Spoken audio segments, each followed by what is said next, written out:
En krasen julijski pozdrav, drage poslušalke in poslušalci Radia Celje. Ja, navkljub poletni ležernosti pa poletnim počitnicam oddaja Evropska unija Smo mi ne počiva. In prav tako ne počiva naša sogovornica, doktorica Romana Jordan, naša evropska poslanka, članica Evropske ljudske stranke in Slovenske demokratske stranke. Pozdravljeni. Lep poletni pozdrav. Danes bova obdelali nekaj tematik, ki so pomembne v času počitnic, in začeli bova z najmlajšo članico Evropske unije, Hrvaško, ki je del te zveze manj kot mesec dni. Vstop Hrvaško v Evropsko unijo tudi nam, vsem nam prinaša kar nekaj ugodnosti. Katere so to? Kar strinjam se z vašim predlogom, dajva govoriti malce o počitnicah, pa o tem, kaj bo ljudem koristilo. Na počitnicah pa smo sprejeli mi v Evropskem parlamentu, v Bruslu ali v Strasburu, in ena od stvari, ki se vsi zelo veselimo, je to, da nam je uspelo sprejeti direktivo o gostovanju v tujini. To se sliši zelo učeno, ampak kaj to pomeni? To pomeni, da se znižajo cene, kadar uporabljate mobilni telefon čez mejo, torej kadar potujete po Evropski uniji, niste v Sloveniji. Verjetno se poslušalke in poslušalci še spomnijo, da še ni tako dolgo, ko smo se kar bali uporabljati mobilni telefon zaradi visokih cen. Sploh si nismo upali uporabljati recimo elektronskih sporočil, ker so bila tako draga, ali pa da bi uporabljali internet. No, vse to se je v zadnjih nekaj letih precej pocenilo. Prenos podatkov od leta 2007 do letošnjega leta po izračunih Evropske komisije kar za približno 91%, do 91%.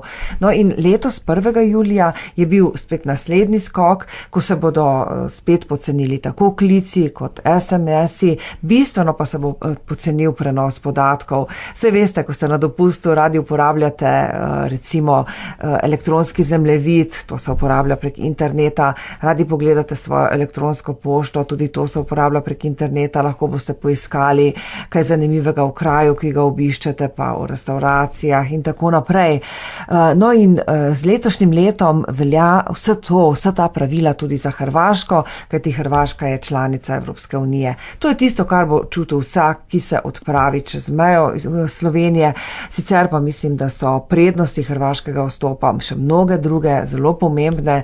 Sem bila zelo vesela, ko sem slišala naše gospodarstvenike, kako so razlagali, da so zelo veseli, da ne bo več carin, da se bodo olajšala administrativna bremena, in jaz upam, da se bo na ta račun odprlo tudi kakšno novo delovno mesto. Zdravstveno zavarovanje je prav tako na počitnicah zelo pomembno, in več bova danes povedali o evropski kartici zdravstvenega zavarovanja, ki je brezplačna in namenjena vsem, ki imamo urejeno obvezno zdravstveno zavarovanje v katerikoli državi članici Evropske unije. Kje lahko to kartico dobimo in predvsem, kaj nam ta kartica omogoča? Ja, to bi pa res priporočila ljudem, če gredo na počitnice v Evropsko unijo izven slovenskih meja, naj si uredijo to evropsko zdravstveno kartico, kajti nič jih ne bo to stalo. Seveda pa morate imeti urejeno obvezno zdravstveno zavarovanje. Vsi tisti, ki imate urejeno obvezno zdravstveno zavarovanje, zaprosite Zavod za zdravstveno zavarovanje Republike Slovenije, da vam pošlje evropsko kartico, in to bodo tudi storili. Zdaj, namerno sem sama zaprosila za to stvar, preden se midva tule pogovarjava, da sem preizkusila, če tudi letos deluje, in moram reči, da so mi iz zavoda takoj sporočili. Šla sem na njihovo spletno stran prek interneta, naročila to kartico in takoj so mi odgovorili, da mi jo bodo tudi poslali. Zdaj, kaj ta kartica zagotavlja? Zagotavlja neko osnovno zdravstveno zaščito, zavarovanje v skladu s pravili tiste države, ki obiščete. Se pravi, če boste odšli v Nemčijo, boste pač deležni enakih storitev, kot so jih tam deležni Nemci. Če boste šli v Španijo, to velja za Španijo. Tisti, ki pride iz Nemčije v Slovenijo, pa je deležen enakih storitev, kot smo jih deležni mi z obveznim zdravstvenim zavarovanjem. Ne smemo pa tega mešati s kakšnim turističnim zavarovanjem ali dodatnim zavarovanjem. To so pač osnovne zdravstvene storitve. Predlagam, da si privoščimo nekaj taktov glasbe, potem pa bova več povedali o pravicah, ki jih imajo potniki v letalskem prometu, in tudi več o tem, da že od leta Kar 22 let nazaj velja številka 112, torej enotna evropska številka za klic v sili. No, več pa po naslednji skladbi.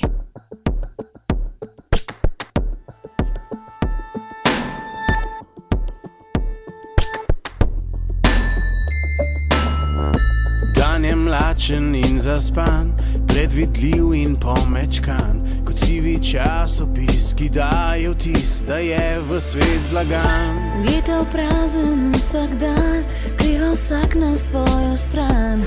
Mimo mene greš, kot da sem zrak, ne vem, zakaj si tak. Včasih pa sredi noči se bojim in sanjam, da te poljubljam, da te izgubljam. To je to, ko pogledam te v oči in se večno zablešči in se spet zavem, da to je to.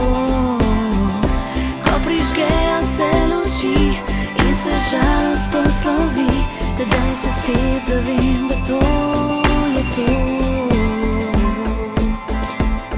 Da ti si to.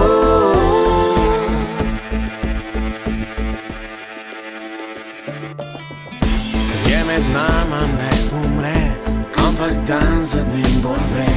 Vre do roba in še česi naokrog in na počez. Skozi magmo dveh teles, skozi rane do nebes, skozi prste prek srca in preko grla do ušes. Svet v glavi se vrti, dnevi daljšajo noči, na kolenicah kleči in prosi, da se ne stemni.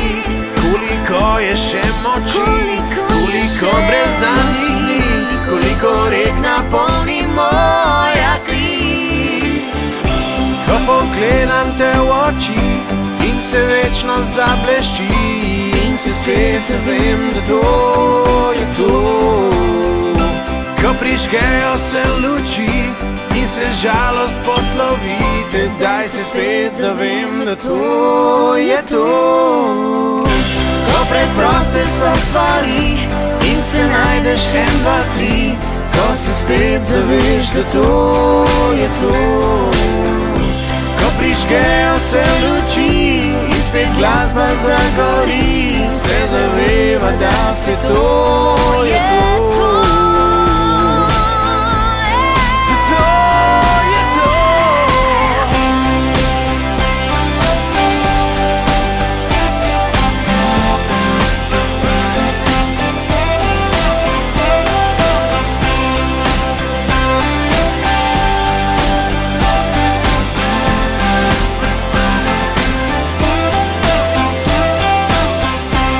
Zazrem se ti v oči in se večno zablešči in se spet zavem, da to je to.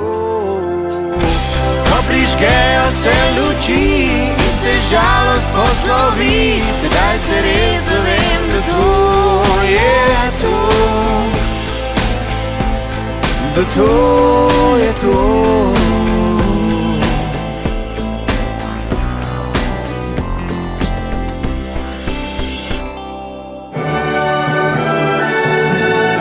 Evropska unija smo mi. V naši družbi je evropska poslanka doktorica Romana Jordan in klepetava o temah, ki so tako ali drugače povezane s počitnicami. Povedali sva že, kako cenejši so naprimer klici iz Hrvaške, naprimer v Slovenijo, sedaj, ko je Hrvaška postala članica Evropske unije. Povedali sva tudi, kako fina je brezplačna kartica zdravstvenega zavarovanja, ki velja v vseh državah Evropske unije. No, sedaj pa poveva več o pravicah, ki jih imamo kot člani Evropske unije, če smo potniki v letalskem prometu. Namreč zanimivo mi je bilo to, da če je naša prtljaga oddana v prijavi na let izgubljena, poškodovana ali dostavljena z zamudo, smo lahko morda upravičeni do odškodnine v vrednosti do približno 1220 evrov. Ja, te pravice so se kar povečale z evropsko zakonodajo. Moram reči, da letališča, kljub temu, da govorimo, da smo v krizi, so polna. Vemo, da je precej nizkocenovnih prevoznikov. Ljudje si zdaj v veliko večji meri lahko privoščijo, da odletijo na počitnice z letalom. Še pred nekaj leti pa je bilo tako, da smo se počutili na letališčih kar nebogljeni. Včasih so bili leti odpovedani ali so bile zamude nekaj urne, pa pravzaprav nismo imeli nobenih pravic. Zato smo se tega lotili na evropski ravni. In tisto, kar se mi zdi izredno pomembno, še preden govoriva o zamudah, pa recimo o izgubljeni prtljagi, je to, da po evropski zakonodaji morajo biti računi za vozovnice, letalske vozovnice izredno jasni. Ljudje morajo na računu videti, kaj je končna številka, ki jo bodo plačali. Ker ravno pri teh letalskih prevoznikih veste, da je ogromno različnih nekih taks, ki jih obračunavajo in včasih so lahko ti dodatki kar visoki v primerjavi z ceno poleta. Tako da zdaj mora biti to zelo jasno napisano, da lahko ljudje res primerjajo, koliko jih stanejo poleti z različnimi letalskimi prevozniki. No, potem so še pa seveda tudi druge pravice, recimo, če je let odpovedan, vam mora letalski prevoznik zagotoviti, da prispete na cilj tudi s kakšnim drugim sredstvom, ali pa vam seveda da neko povračilo, vendar, če sprejmete povračilo, potem ni več on zadolžen, da vas dostavi na določen kraj, kamor ste kupili vozovnico. So pa seveda potem tudi možne zamude, velike zamude, to so zamude nad 3 urami in v tem primeru ste pa upravičeni do osvežitve, recimo pijače ali do hrane, včasih tudi do prenočišča, pač odvisno od tega, kako dolga je zamuda in kako dolg je vaš let, kako daleč stran je vaša destinacija. In v primeru zamud lahko dobite tudi celo odškodnino, že spet, glede pač na vrsto leta, in enako velja tudi za prtljago. Če je poškodovana, če pride prepozno, so določena pravila. Zdaj seveda na pamet, jaz zdaj ne moram razlagati, ker je tudi toliko različnih kombinacij, ampak kar bi svetovala ljudem je, da ko se jim to zgodi, naj takoj uredijo prijavo že na letališču in tam jim bodo tudi povedali potem, kakšne so pravice, ki izhajajo iz tega. Je pa zanimivo, že recimo, če na Brniku pogledate na letališču, malo okrog sebe, boste videli, da je kar veliko obvestil, že visi kar na stenah te letališča, ko pridete, da si lahko preberete, kakšne so tiste vaše najbolj osnovne pravice. Tega včasih ni bilo. Poletje je čas počitnic in seveda si vsi želimo, da bi te bile krasne in edinstvene in nepozabne, pa vendarle se lahko kdaj pripeti tudi nesreča. Ta žal nikoli ne počiva in se nam lahko zgodi kjerkoli. Milijoni Evropejcev dostopamo do prve pomoči preko enotne številke 112 in letos mineva 22 let, odkar je ta številka enotna, sicer ne edina, pa vendarle enotna, evropska številka za klic v sili. Danes je na to telefonsko številko 112 mogoče klicati v vseh 27 državah članicah Evropske unije in tudi v večini drugih evropskih držav. Ja, tako je. To mislim, da je zelo dober evropski projekt. Projekt Evropske unije, ki so se mu pridružile tudi nekatere druge evropske članice, kot ste rekli. In to je številka, na katero lahko pokličejo državljani in dobijo pomoč ali gasilcev, ali nujno medicinsko pomoč, ali policije. Je pa to odvisno od vsake države članice posebej, tako da nekatere na tej številki nudijo celo več, kot recimo tudi Slovenija. Zdaj, ugotavljamo pa, da kljub temu, da je to dober projekt, da ga malo ljudi pozna. Po raziskavah Eurobarometra je takih ljudi v Evropi samo 26%. V Sloveniji je situacija nekoliko boljša. Slovenijo jo pozna okrog 30% ljudi. Ugotavljamo tudi, da ponavadi se da na to številko poklicati in pogovarjati samo v jeziku države članice. Tudi tu je v Sloveniji situacija nekoliko boljša, ker se lahko pogovarjajo tujci tudi v angleščini. Na evropskem nivoju tudi ugotavljamo, da je ta številka ponovadi dosegljiva le ljudem, ki nimamo raznih posebnih potreb. Že spet v Sloveniji je to nekoliko boljše, ker lahko invalidi, ki imajo težave s sluhom, tudi pošljajo ali SMS ali imajo posebna web sporočila, tako da je ta situacija nekoliko bolje urejena pri nas. Ampak na evropskem nivoju si zato prizadevamo, da bi stvari izboljšali. Prizadevamo si zato, da bi Evropska komisija ta projekt vzela bolj za svojega, da bi ljudi bolj osveščala v tej številki, da bi na evropski ravni prišlo do nekih standardov, ki bi omogočili tudi ljudem s posebnimi potrebami, da to številko uporabljajo. Potem, da bi recimo uvedli standard, da bi bila znana tudi lokacija klicatelja. Ker včasih so ljudje, ko pokličajo na to številko, tako razburjeni, da jih je potrebno najprej umiriti, da se zberejo in da povejo tiste bistvene stvari in takrat se izgublja seveda dragocen čas. No pa še nekaj si prizadevamo. V Evropski uniji imamo 23 uradnih jezikov in pravimo, da nas ta stvar bogati. Moramo si prizadevati, da nas ne bo pri zagotavljanju varnosti ovirala, tako da bi bilo v vseh državah članicah možno uporabljati več uradnih jezikov Evropske unije, kadar ljudje pokličajo na to številko. Zato smo tudi obravnavali to na zadnjem julijskem plenarnem zasedanju. Je pa to ena stvar, ki mislim, da je zelo dobra, da jo vemo takrat, ko odhajamo na dopust. Zato velja ponoviti, kjerkoli v Sloveniji, kjerkoli v Evropski uniji, pa še širše, če potrebujete pomoč, 112 je prava številka. Tako. Doktorica Romana Jordan, hvala za tale počitniški klepet in verjamem, da sva povedali mnogo zanimivih informacij, ki lahko na počitnicah pa tudi sicer pridejo še kako prav. Ja, jaz tudi upam, da se bodo ljudje sprostili, klepetali po telefonu, poslali domov kakšno fotografijo, hkrati pa vedeli, kam poklicati, če se zgodi kaj nepredvidenega 112. V zadnjem delu oddaje se bomo podali na Hrvaško. Ne gremo dopustovati, ampak bomo evropskega poslanca povprašali o hrvaških turističnih biserjih, njihovi kulinariki in podobno. In pred mikrofon smo povabili gospoda Plenkovića, ki je bil do 1. julija letos hrvaški poslanec opazovalec, no od julija dalje pa tudi polnopravni kolega, evropski poslanec. Torej, ste se že spoznala? Seveda, zanimivo, da ste ga povabili na ta intervju. Je zelo markanten poslanec in je bil tudi kot opazovalec kar precej prisoten v Evropskem parlamentu in slovenski poslanci iz Evropske ljudske stranke smo že pred vstopom Hrvaške v Evropsko unijo povabili svoje hrvaške kolege na spoznavno večerjo, tako da od takrat se s gospodom Plenkovićem dobro poznava in upam, da bomo tudi uspeli dobro sodelovati. Doktorica Romana Jordan, hvala in zopet naslišanje v avgustovski oddaji. Hvala lepa. Evropska unija smo mi. Najprej lepo pozdravljeni. Lepo pozdravljeni vsi poslušalci Radia Celje.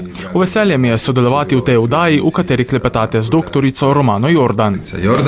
Poslanec Plenković meni, da Slovenci dobro poznamo hrvaške turistične bisere. Pri svojem odgovoru je dodal ščepec lokalpatriotizma. Naravno da naši slovenski susjedi i prijatelji jako dobro poznaju Hrvatsku i siguran sam da ovih takozvanih mora se vidjeti destinacija. Seveda naši slovenski prijatelji dobro poznate Hrvaško in prepričan sem, da poznate praktično vse turistične posebnosti Hrvaške.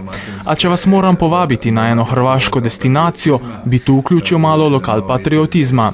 Moja družina prihaja iz Hvara, tako da vsem seveda priporočam obisk tega otoka, ki je eden najlepših dalmatinskih otokov, med drugim pa se ponaša z najstarejšim gledališčem v Evropi.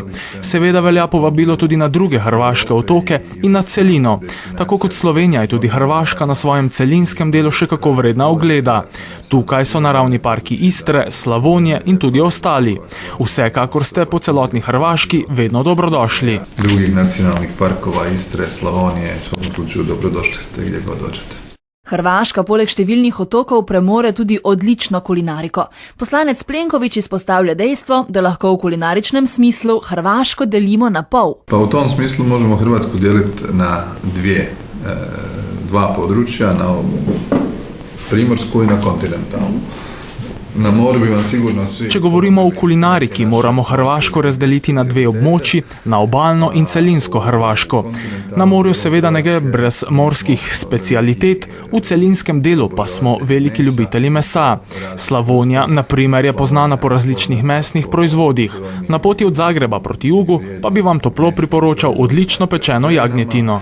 A u ovom području, kad se kreće od Zagreba prema jugu, dobra pečena janjetina bi isto bila odlična opcija. Našo sosedo Hrvaško odlikuje veliko pomembnih osebnosti. Poslanec Plenković je izpostavil kar 3.